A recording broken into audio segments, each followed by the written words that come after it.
সবাইকে পবিত্র রমজান মোবারক। প্রতি বছর মুসলমানরা পবিত্র এই মাসটির জন্য অপেক্ষা করে থাকে। আর অপেক্ষা করবে না কেন? কারণ আল্লাহ তাআলা যেন এই মাসটিকে রহমত, বরকত সকল কিছু দিয়ে ভরিয়ে দিয়েছেন। আগামীকালকে যেহেতু পবিত্র মাহে রমজান, তাই সেহরি রান্নাটা এখনই শেষ করে ফেলতে হবে। রান্না বান্না করার সবচেয়ে কঠিন কাজ হচ্ছে এই পেঁয়াজ কাটা।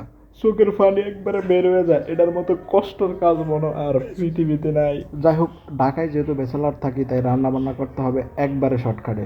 মুরগি, আলু, মশলা সবকিছু একবারে মিশাইয়া চুলার উপর ছড়াই দিতে হবে। এভাবে রান্না করলে রান্না খুব তাড়াতাড়ি শেষ হয়।